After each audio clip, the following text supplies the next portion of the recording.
Hello students, we have done exercise 7.2 up to question number 4. So today we are going to start question number 5. तो question number 5 में क्या है?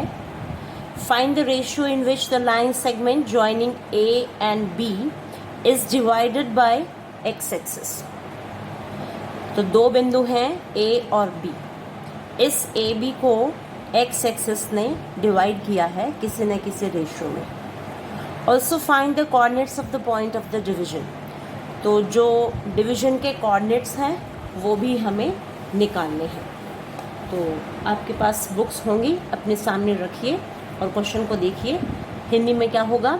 वह अनुपात ज्ञात कीजिए जिसमें बिंदुओं ए बिंदु हमें दिया हुआ है 1-5 और बी बिंदु दिया है -4-5. इनको मिलाने वाला रेखाखंड x अक्ष से विभाजित होता है. इस बिंदु के निर्देशांक भी हमें ज्ञात करने हैं. तो हम क्या करेंगे, इसमें हम मान लेंगे पॉइंट्स हमने ले लिए हैं. ए और बी तो हमें दिया ही हुआ था, ठीक है. ए और बी हमें दिया हुआ है. तो जो x अक्ष के पॉइंट्स हैं वो हमने मान लिए कि माना P, X एंड 0 x अक्ष पर स्थित है जो AB को k:1 में विभाजित करता है. क्योंकि अनुपात हमें निकालना है, रेशियो का मतलब अनुपात हमें ज्ञात करना है. तो वो हमने एज्यूम कर लिया कि माना वो अनुपात k:1 है. तो k:1 है, यहाँ हम लिख सकते हैं k:1. तो जो हमारा मेथड है विभाजन सूत्र का हम इस्तेमाल करेंगे, सेक्शन फॉर्मूला, और फिर इसको हम फाइंड आउट करेंगे. तो इसमें सबसे पहले x1 x2 क्या होगा उसे हम लिख लें. ये मैंने यहाँ दिखाया है कि मान लो ये A है, ये B है. क्योंकि A ही मैंने यहाँ क्यों लिखा? क्योंकि यहाँ आपकी जो वैल्यूज़ हैं 1, 2, 3, 4, 5 इस तरह से पॉजिटिव वैल्यूज़ चलेंगी. 1, 2, 3, 4, 5 लाइक दैट. यहाँ नेगेटिव वैल्यूज़ चलेंगी आपकी -1, -2, -3, -4, है ना. तो x है 1, y है -5. तो 1 के सामने ये आ गया 1 और यहाँ है 5. इसी तरह से -4 के सामने 5. तो अप्रॉक्सीमेट हमने वही फिगर बनाई है अप्रॉक्सीमेट से. तो वैल्यूज़ इस तरह से हमारी बन जाती हैं और हम इसका निकालेंगे विभाजन सूत्र से. पहले हम इसके x1 y1 लिख लें. x1 is equal to 1 and y1 is equal to -5. ठीक है, ये x1 और ये y1. फिर x2 y2. x2 is equal to x2 है हमारा -4 एंड y2 इज़ 5. फिर विभाजन सूत्र में m1 m2 भी होता है. तो m1 is equal to k and m2 is equal to 1. क्योंकि अनुपात जो है वो k:1 हमने ले लिया है कि मान लो अनुपात जो है वो k:1 है. और k:1 ना मानो, आप m1 m2 रख लो तो भी ठीक है ना. तो मैंने मान लिया है यहाँ पे. तो सपोज़ हम अभी इसका लिखें सूत्र. x is equal to m1 x2 plus m2 x1 over m1 plus m2. तो विभाजन सूत्र ये आपको आ गया होगा. 1 है तो 1 के साथ 2, 2 है तो 2 के साथ 1 ओवर m1 प्लस m2. अब m1 की वैल्यू क्या है? k है. k into x2 is -4 plus m2 is 1, x1 is 1 over m1 plus m2 is k plus 1. It is equal to -4k plus 1 over k plus 1. ठीक है, तो ये हमने ऐसे निकाल के इसको छोड़ दिया है.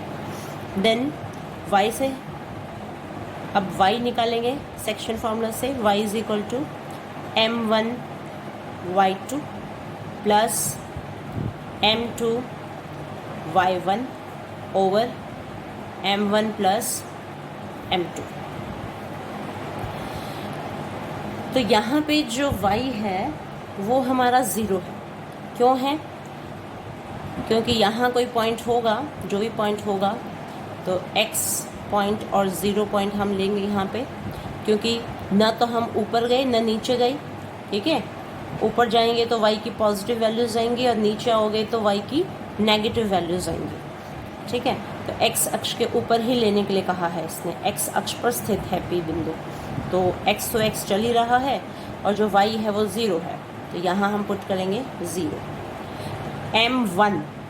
m1 है आपका k इंटू y2 है आपका 5 plus m2 is 1, y1 is -5 over k plus 1। ठीक है, देख देख के वैल्यूज़ जो हैं हमने पुट करी हैं ये। इसके बाद ये k प्लस 1 वहाँ जाके मल्टीप्लाई होगा तो ये आपका 0 हो जाएगा। 0 is equal to 5k minus 5। इस 5 को यहाँ ले आओ तो plus 5 is equal to 5k। 5/5 is equal to k। ये कैंसिल कर लो, 5 1 जा 5, 5 1 जा 5, 1 इज़ इक्वल टू k। तो k की वैल्यू जो है वो 1 आ गई है। तो ये वैल्यू हम यहाँ रखेंगे। सपोज़ ये हमारा 1 है तो हम यहाँ लिखेंगे यह मान 1 में रखने पर, 1 में रखने पर, क्योंकि k की वैल्यू आ चुकी है वो यहाँ पुट कर देंगे। तो x is equal to -4 into 1 plus 1 over 1 plus 1, तो -4 प्लस 1 अपॉन 2। सॉल्व करो तो ये -3/2। ठीक है, तो क्या हुआ कि जो आपका अनुपात है k तो आ गया 1, तो k क्या था? m1 था। m1 इज़ 1, m2 पहले से ही 1 है, तो 1:1 रेशियो आ गया आपका। ठीक है, तो hence required ratio is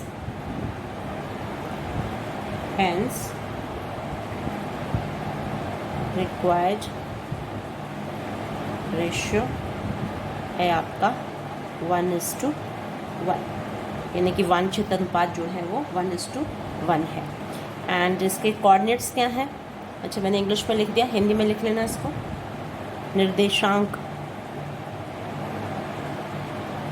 coordinates. ठीक है, कोऑर्डिनेट्स इंग्लिश में कोऑर्डिनेट्स कहेंगे। निर्देशांक हो गए इसके -3/2 एंड 0।